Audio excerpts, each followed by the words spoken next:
Hey Geeks, Barry here, and we're continuing the 30-day world building challenge.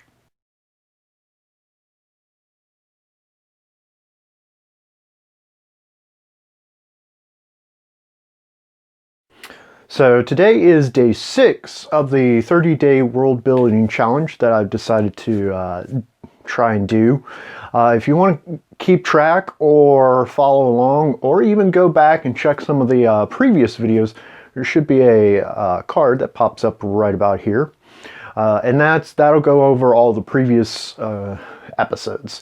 So today's challenge, as usual, is kind of two-pronged. One, we are talking about races, and then the other is magic. And I'll start with magic, and the question is does magic exist? How prevalent is magic, and how does it work? And for me, I always kind of get stuck with magic because I don't know. Either I think in terms that is different from kind of normal magic systems, or particularly with like this, when I'm thinking for a game world, I get hung up of like, okay, how does magic mechanically work in game terms?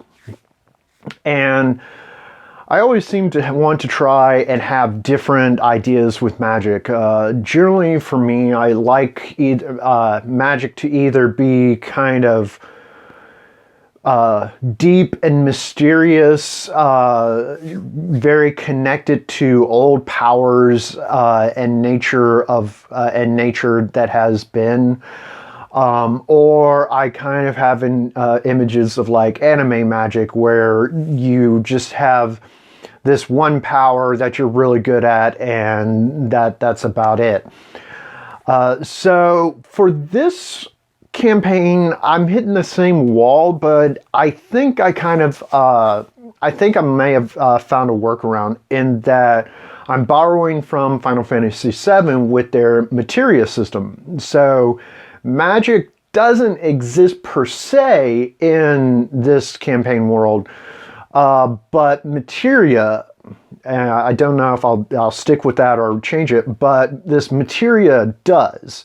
And this materia allows you to basically create, magic-like effects or magic effects. And just like with Final Fantasy VII, there are kind of your base elements, your fire, your ice, wind, and lightning, and some other things. And my thinking is that it is a coalescing of life energy, or ambient, life energy, or energy in the world, and things like that. So I feel like this system kind of works very well for the overall scientific approach that I have with this campaign setting. Because again, the goal for this setting is more like research, exploration, cataloging, things like that. So I think this kind of ties in kind of nicely to it. From a game standpoint, I think it'll work in very well too, because it's a resource that the players can mine, can get through defeating monsters, or in the ground, or something like that. So I think from a mechanical standpoint, it'll be kind of interesting too.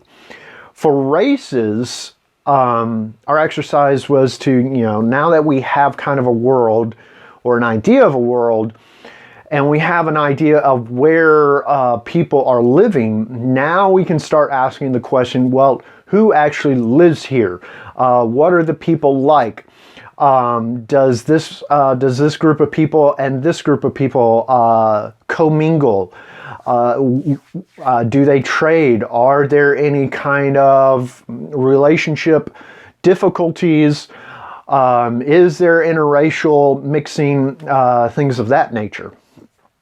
And for this, I'm drawing mentally and I guess descriptively from Final Fantasy XIV. I really like kind of how the race are visually depicted there. So I'm going to pull something similar. So I have a human a human-like race. And I'll throw up pictures for this. So we have a human-like race. There will be an elf-like race. I'm also thinking that there will be like a very strong, broad like race. And I don't know the names of these races for Final Fantasy XIV. I like the look of them. And then I have a diminutive, childlike race. Now, my thinking again is I'm not really. From a game standpoint, mechanically, I can easily pull from D&D races for these for them, but I also may want to do something a bit different because, again, like the Fae and Fairy doesn't particularly exist in this world, so some of the racial benefits that elves have kind of don't make sense. And probably wouldn't exist. So I might have to change that up. But also, I think from a mechanical standpoint, racial benefits, for me, racial benefits are more akin to cultural benefits. So in that, I'm kind of thinking that by and large, there are no racial problems in the world. Any kind of prejudices, bigotry, any hostility largely comes from where a person was born or lives, any of their allegiances, so like allegiance to a kingdom, an army, a religion, things like that, or social station or job. So, you being an elf does not automatically produce any kind of prejudice acts in this world. But cultural, kind of like cultural aspects that I'm thinking for is that the human race, as with any other game, world, game system, things like that, is kind of like the uber adaptive, jack of all trades, master of none. The elf-like race that I'm looking at and thinking of are very, very methodical, very analytical, academic, even drawn to theology, which in my mind there's a difference between theology and spirituality that we'll reach into in just a second with one of the other races.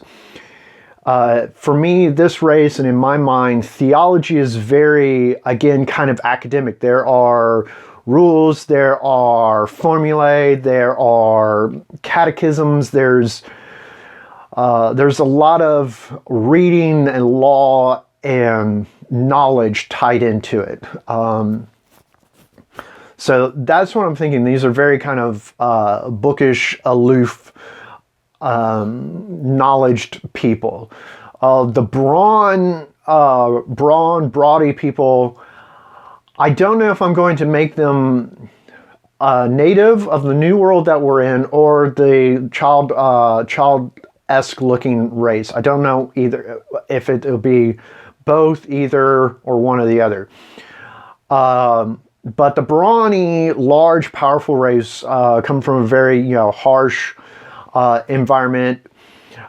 They are gregarious. They're out, very boisterous in their mannerisms. They're drawn to craftsmanship, and that can be, smithing, that can be architecture, basically any kind of classic craftsman, artisan trade is what they're drawn to, or their predilections. I may make them disproportionate in their gender population. So like there's far more females in that population than there are males. And that's something I can kind of like explore and come up with later.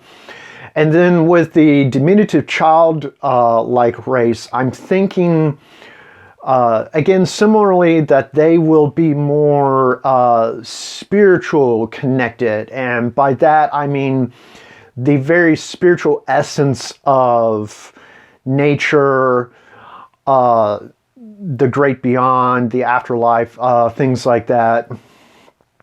And so I think that's the only thing I kind of came up with for them.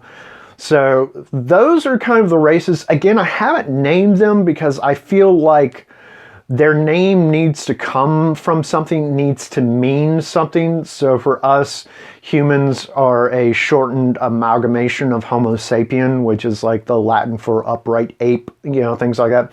So I feel that their name for their race needs to mean something and come from something. So that's why I haven't named them yet.